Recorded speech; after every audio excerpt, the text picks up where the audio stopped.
Tell me about your memories of the first time you ever came up to Sandpoint.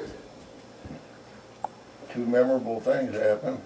We dropped one of Art Leonardson's rod and reels into the lake, so Grandpa Stoley had to replace it, and we didn't do much fishing because Grandpa wanted to go look for land, which he did and found, and that's pretty much all I remember about the trip. Do you remember anything about the search for land?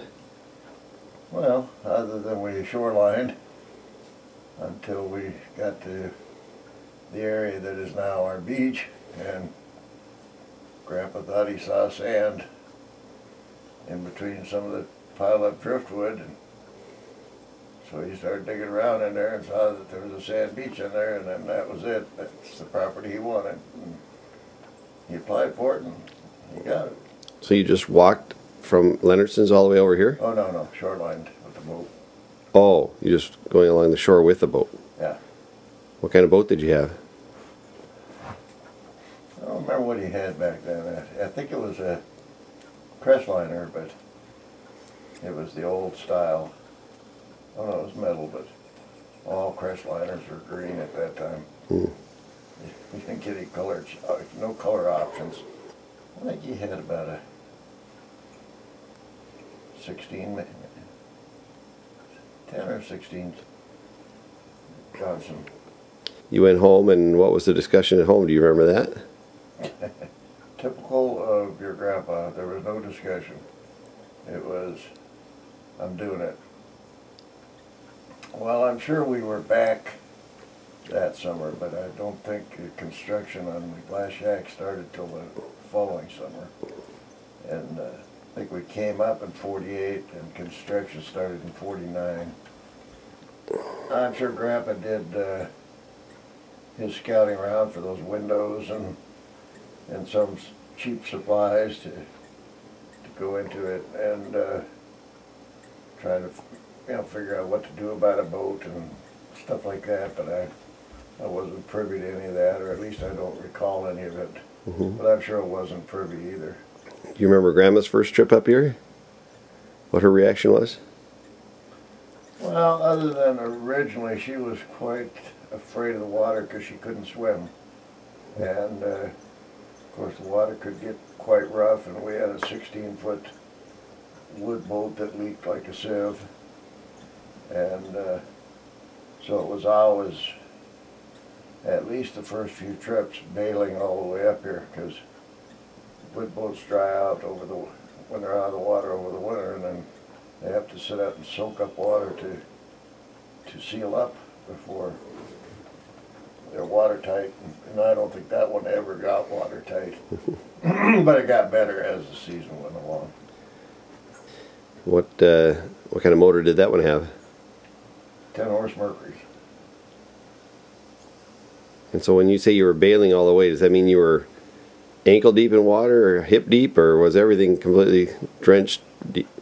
Well, no, ankle deep would probably be, it would have been more than that had we not bailed, but you tried to keep it down to where you weren't sinking.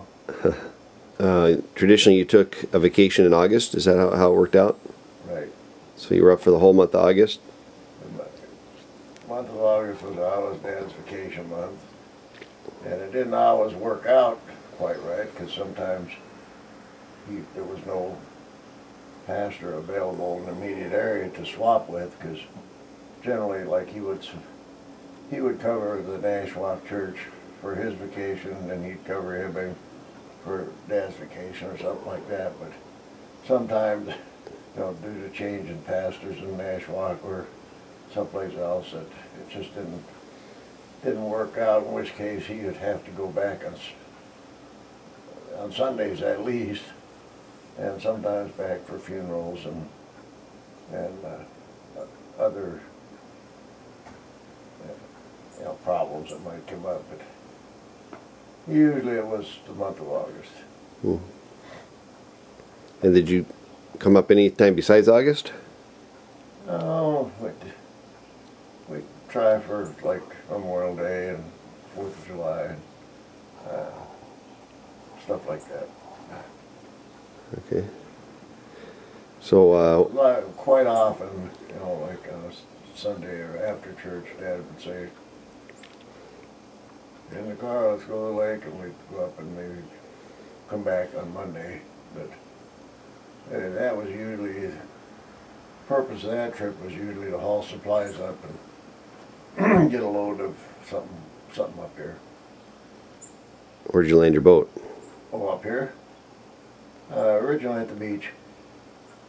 And we had a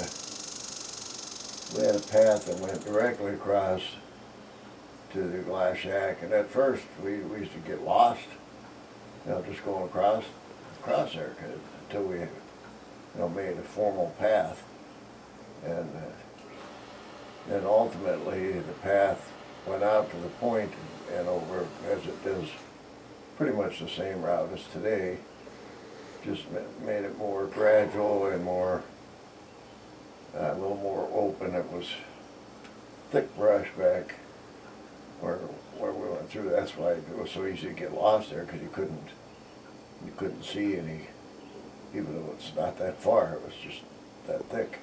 Of course, we had the 3 bunk beds up in the rafters with a ladder that came down, and then the folks had the double bed downstairs, and the 3 of us were up there in the attic.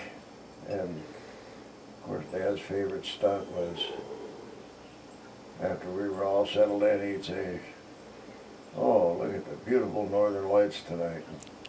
So we'd all scramble down, and of course there'd be no northern lights. And in the morning he would yell out, "Pancakes, little pig sausages, and coffee, oh boy, oh boy, oh boy, oh boy." You know, and that was his way of saying, get up, the workday has started.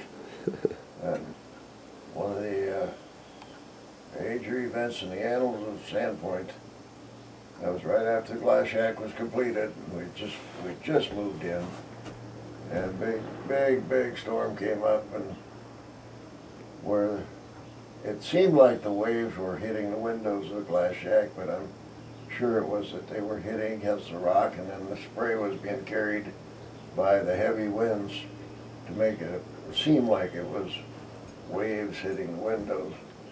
But Grandma was scared to death, and she wanted that. We had moved from the tent that we had been living in into that, and she was convinced that the glass shack was going to roll into the lake. So she wanted to go out to the tent, and Grandma said no. And it wasn't all that long before the storm subsided, and I suspect now, looking back, that it was probably a straight wind storm, but it took down 240 trees on that property, and at that point Grandma she pretty much wanted to give up and say, well, it was a nice experiment, but let's go back to city life and give it up, because we can never clear all this mess. Grandpa, of course, said, oh yes, we can clear it up, and we did, but it took a lot of work. And if you go back, particularly up the shore from the glass shack and then back into the woods, you can still see a lot of the big trees that were taken down in that storm, because it just uprooted huge trees and just tipped them over. It snapped some of them, but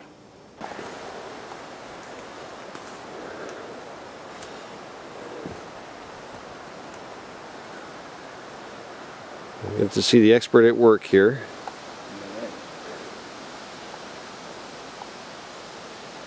So how many trees have you planted, do you think? today, Total? I suppose about 6,000. Wow. Who started all this knuckleheadedness? Who started it? Yeah. Well, Grandpa slowly planted a few hundred years ago, and of course they're nice sized trees around not only this property, but around across the bridge.